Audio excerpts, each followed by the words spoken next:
E partido é secundário, tá ok? Partido é secundário, o que interessa são as pessoas. Boa noite a todos. Vou fazer igual o Marcos. Boa noite. Muito feliz aqui de ter todos vocês presentes, praticamente esgotados os espaços aqui nas cadeiras. Deixa eu primeiro me apresentar, porque eu tenho certeza que boa parte dos senhores não me conhece. Eu sou o terceiro filho do Jair Bolsonaro, meu nome é Eduardo, me formei em Direito na FRJ, sou advogado, policial federal. Minha primeira alocação foi na fronteira com a Bolívia, na cidade de Guajará-Mirim, Rondônia. Depois disso, fui para o aeroporto de Guarulhos e depois na Superintendência da Polícia Federal em São Paulo. Fico muito feliz, Nardes, de receber um convite para pela primeira vez estar aqui no Mato Grosso e no interior do Mato Grosso, em Primavera do Leste, que eu lembro que teve um carinho muito especial com meu pai durante o período eleitoral. Eu queria mostrar para vocês como que cada um de vocês faz parte desse atual momento, prezado ministro Alisson, que o Brasil está vivendo. Quem aqui nunca ouviu falar a seguinte frase: eu apoiei Bolsonaro de graça?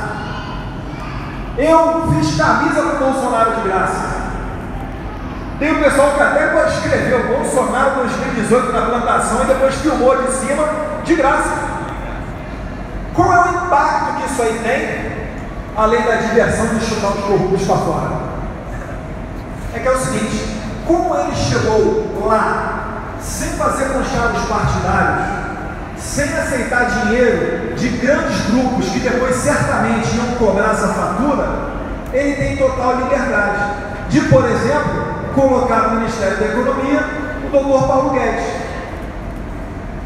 Paulo Guedes, meus caros, é o seguinte, acho que era o Rafael que estava aqui antes, não era o rapaz da indústria? Ele está trazendo investimento bilionário para a região, é isso?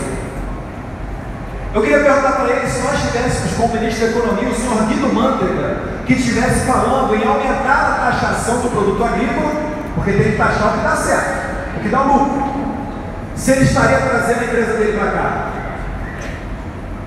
O Paulo Guedes tem um discurso muito forte também, prefeito, para reduzir as burocracias. Foi a pergunta que o Maguila fez, se não foi para o Ricardo, foi para o Rafael também. Onde é que o cara aperta para trazer investimento para cá? Ele falou nas regulamentações, que é sinônimo de burocracia, e nas tributações. O que o Paulo Guedes quer fazer? Ele quer reduzir as burocracias, talvez não criando o Ministério da Desburocratização, mas colocando os ministros para reduzir a burocracia, fazer uma reforma da Previdência, como esse país nunca viu. Depois eu vou aprofundar nesse tema da reforma da Previdência, e também fazendo uma reforma tributária. Aqui no Brasil a gente tem uma sopinha de letras que às vezes a gente nem sabe estar pagando. É ISS, ICMS, CID, COFINS, PIS, não sei mais quantos tributos, CSLL, que é incluindo líquido, e uma gama de tributos que faz com que o Brasil, lá na ponta, faça o quê? Perca investimentos em indústrias que eram para vir para cá, mas acabam indo para o Paraguai, para a China. Então esse é o momento que o país vive, e só foi possível graças a vocês, com o celularzinho lá filmando, acreditando que pelas redes sociais seria uma maneira barata e efetiva de se fazer a campanha. O que a gente ouviu durante a campanha de pessoas falando: poxa, não vai passar de 10 pontos. Primeiro começou, né? Não vai nem pontuar. Aí pontuou 1%. Aí quando chegou a 10%, falou: não passa de 10%. Aí depois falaram: tem o teto de 15%, não vai passar. Passou. E depois falaram que quando começasse a campanha, a máquina de moer dos partidos ia acabar com o Bolsonaro. O que aconteceu? Eles não contavam com o fator povo, porque até então, como é que era a eleição? Era dinheiro e apoio da imprensa, principalmente. O Jair Bolsonaro não teve dinheiro.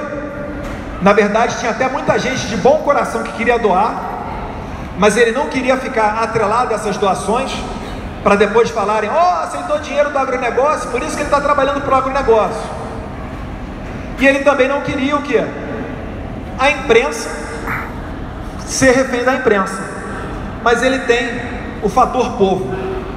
E eu peço por favor para vocês, para não abandonar, não é só o Jair Bolsonaro não abandonar esse governo.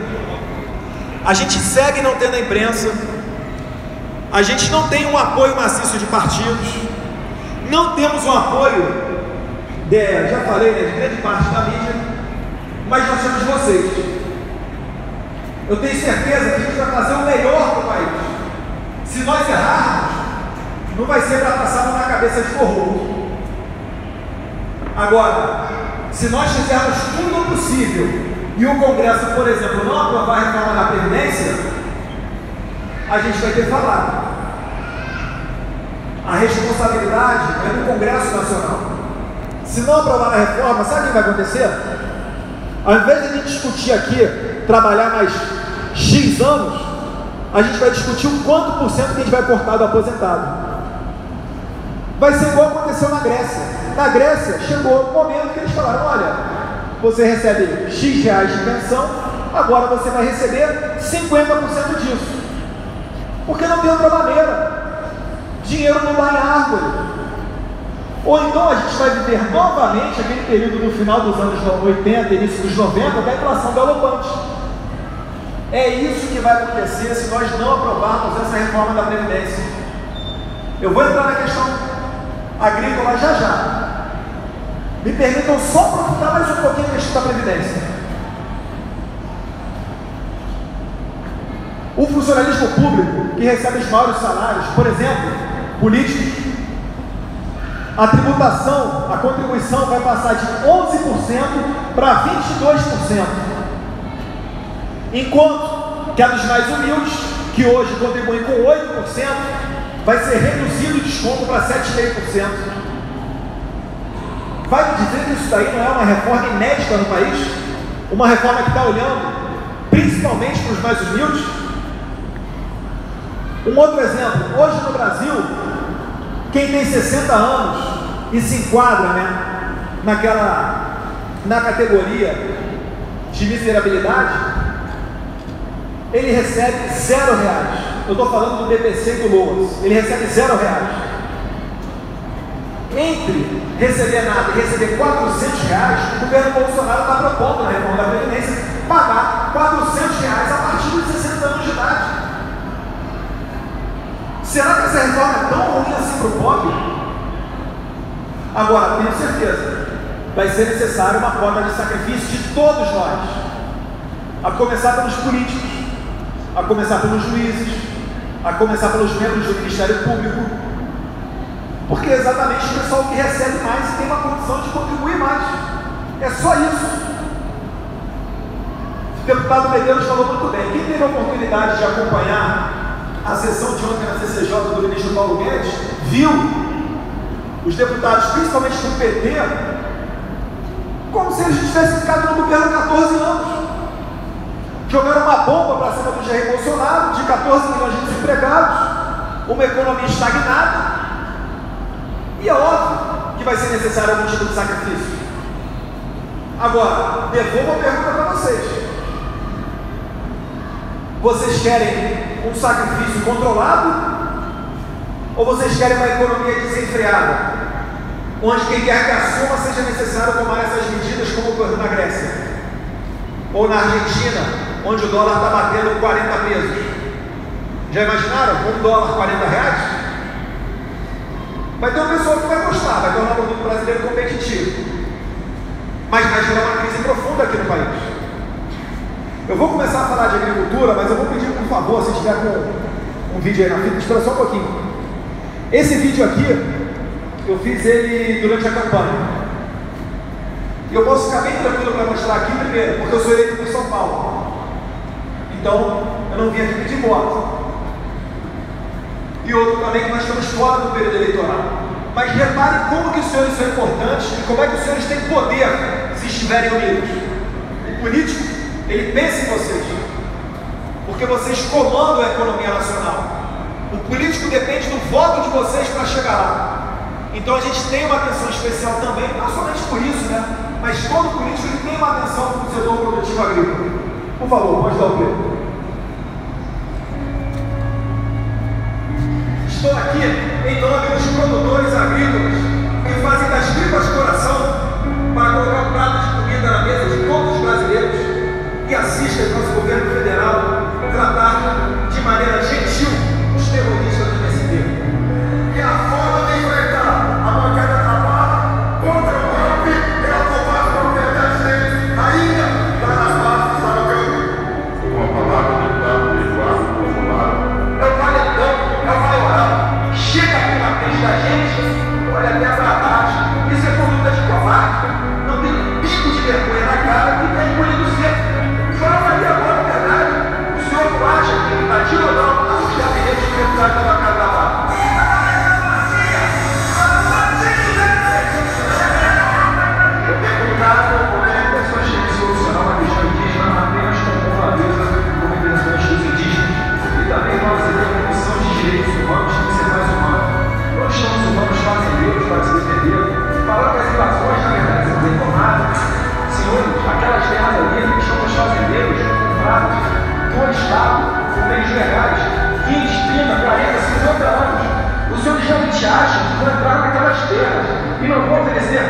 E ali todo mundo vai sair, obrigado, desculpa aí, vou sair aqui que os senhores podem ocupar e tchau.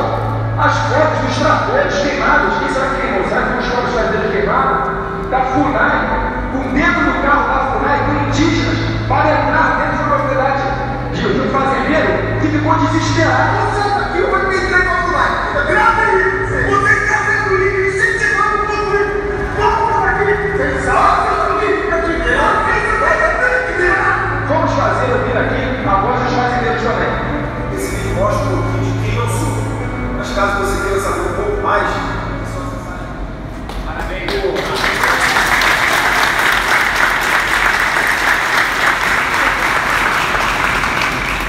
Eu queria falar um pouquinho da questão indígena.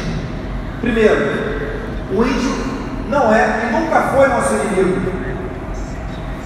Vou fazer uma pergunta para vocês aqui. Quem é que tem um smartphone na mão aí? Acho que a maioria de vocês tem, né? Talvez é um Samsung Galaxy da Coreia do Sul, talvez um iPhone Apple dos Estados Unidos. Alguém é menos brasileiro por conta disso? Não. Será que seria justo para a gente manter a nossa cultura brasileira, a gente proibir os smartphones e os carros importados, os tratores importados no Brasil? Não faz sentido, né? Então por que faz sentido você fazer isso com os índios? Alguém que me antecedeu aqui falou muito bem, o índio, prezado Paulinelli, ele não quer nada demais, ele quer o quê? Ele quer uma eletricidade. É o que o Jair Bolsonaro falava, ele quer um dentista. Olha para Dedéu, aqui dor de dente, é muito frequente. Ele quer ser uma pessoa que tem um conforto. Isso daí nada impede ele manter a cultura dele. Você vai nos Estados Unidos, os índios recebem royalties dos cassinos.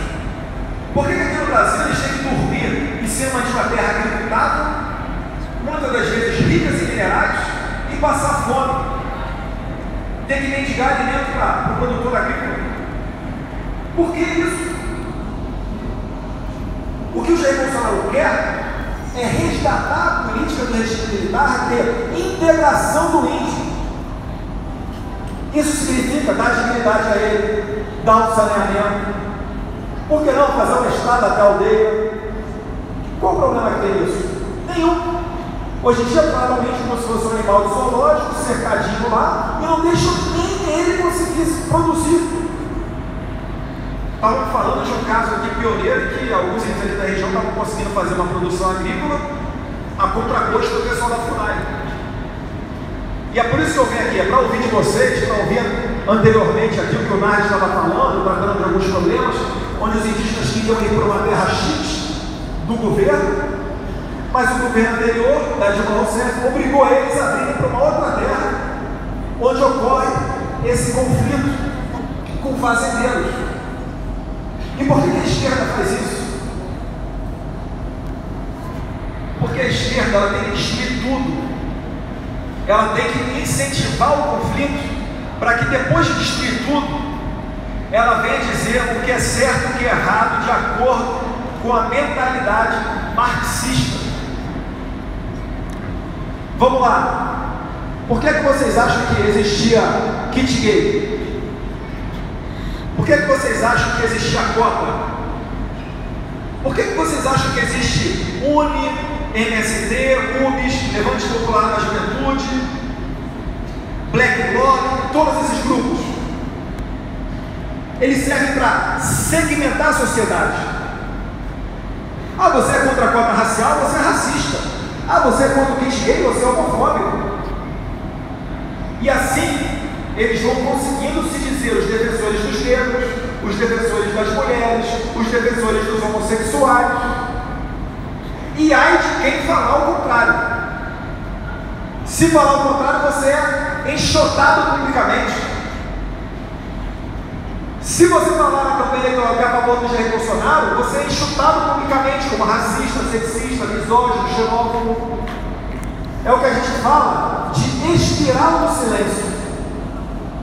O politicamente correto ele faz isso. Você não fala nada, você fica com medo de falar sua opinião, e aí aquela manada toda de gado lá fica achando que a opinião da Globo é a que vale.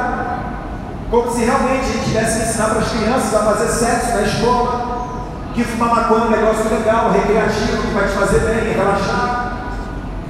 Quando na verdade você tem que estudar, tem que respeitar o pai, tem que ter disciplina. E qual o remédio que a gente oferece para isso? Militarizar as escolas. Quando nós fomos em Israel, a gente foi na IAI, empresa de aeronáutica lá que produz uma infinidade de produtos, dentre eles as asas do F-16, o caça mais moderno do planeta Terra. Sabe quem nos recebeu? Um engenheiro formado no IME. Sabe onde é que foi formado o único astronauta do hemisfério sul? Coronel Marcos Pontes? No IPA, Instituto Tecnológico da Aeronáutica. Então o que a gente está falando não é nada demais. A gente está falando o quê? Para fazer o certo. Só que vai ter muita gente que vai reclamar disso. Fazer o certo, trazendo um pouquinho mais para a realidade dos senhores aqui, produtores agrícolas, é, por exemplo, retomar, depois de 30 anos, uma medida para que seja construída a ferrovia norte-sul, para poder escoar os grãos. Por que tem que ser só por Paranaguá e Santos? De repente, vai exportar para o país da América Central dos Estados Unidos, manda sair lá por Belém, talvez Fortaleza, e essas ferrovias, elas vão trazendo desenvolvimento por onde elas passam. Elas vão trazendo a população brasileira saindo do litoral, que mais de 80% dos brasileiros moram no litoral, e trazendo ela aqui para o interior, para ver a realidade dos senhores, para ter uma vida produtiva, para orgulhar o país como o produtor agrícola orgulha, que leva a balança comercial nas costas. Tem alguma coisa de radical nisso? E são só 3 meses de governo. Leilões, 12 aeroportos já foram leiloados, salvo engano. Isso tudo você vai reduzindo o custo do Brasil. Certamente, se aprovar a reforma da Previdência, a próxima vai ser a tributária. E aí vocês vão ter mais um respiro. Se vocês já conseguem produzir isso tudo com essas dificuldades, imagina com esse empurrãozinho do governo. A gente vai ser referência, mais ainda referência mundial. Se a gente alimenta boa parte do mundo, daqui a pouco a gente vai alimentar o mundo inteiro. E vai garantir, obviamente, também a nossa segurança alimentar. Eu não vou me alongar muito não. Só pegar aqui uma parte final. Foi falado aqui no BNDES, no Fundo Segurador, né? Uma preocupação que os senhores tinham é que o Paulo Guedes ele fala abertamente, né? Que ele é a favor de privatizar tudo. E o Jair Bolsonaro nem tanto. Calma aí, tudo também não, vamos devagar. Ele perguntava, se nós privatizarmos os nossos bancos públicos, quem é que vai financiar a safra agrícola e a quanto por cento de juros? Foi o senhor que falou aqui do BNDES do Fundo Segurador. Como o Jair Bolsonaro foi eleito através do voto de vocês, e não deve nada a ninguém, ele pode agora pegar o BNDES, que tem uma receita de quase R$500 bilhão, e, por exemplo, investir na irrigação, financiar uma linha de crédito melhor para a energia solar, para que não falte energia, que realmente, se o Brasil crescer e tiver um boom, vai faltar energia.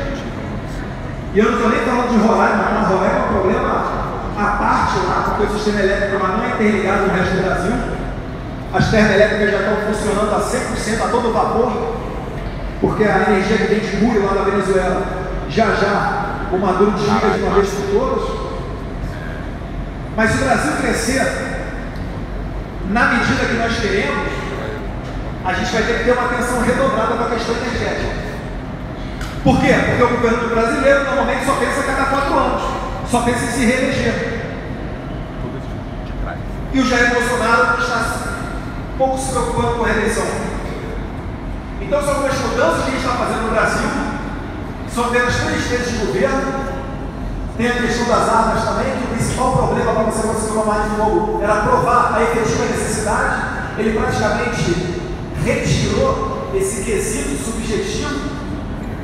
E hoje em dia você já pode ter a sua arma de fogo para a posse, para ter ela em casa, comprovando, né, idade mínima, prova psicológica, comprovação de trabalho, residência fixa. Então são algumas mudanças que aos pouquinhos os senhores vão sentindo que vai reduzir o custo do Brasil. E mais do que isso, quando vocês tiverem um problema, vocês têm uma conexão direta com o presidente, que não vai ficar incentivando o conflito, não vai ficar usando o índio como massa de manobra. Tem aqui o Nelson Barbudo para fazer essa fonte direto lá do presidente. Talvez esteja vendo o presidente mais do que eu. Mas enfim, meus caros, deixar também aqui vocês bem à vontade, porque às vezes é a palavra de vocês é que a gente pega e nos orienta lá em cima. Eu sou formado em Direito, eu sou da área de segurança, eu não sou aqui da produção agrícola. Eu estava até falando antes aqui com o Nath, né? Eu falei, olha só, né? Eu falei, o bagaço do milho. Ele, não é o bagaço do milho, é o farelo do milho. Bagaço é bagaço da cana. Não tem problema nenhum você ser ignorante.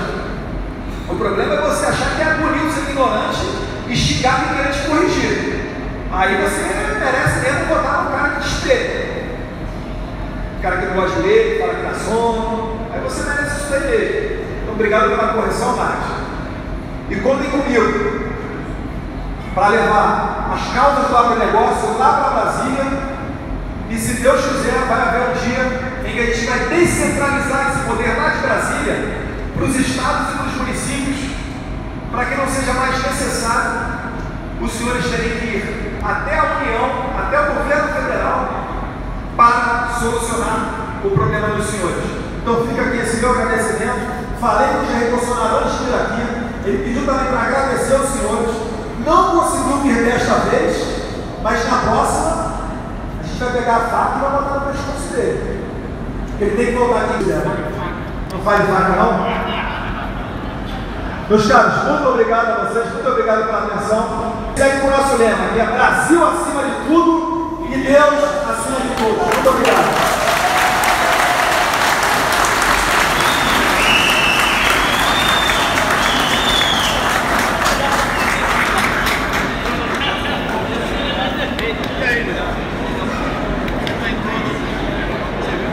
Só queria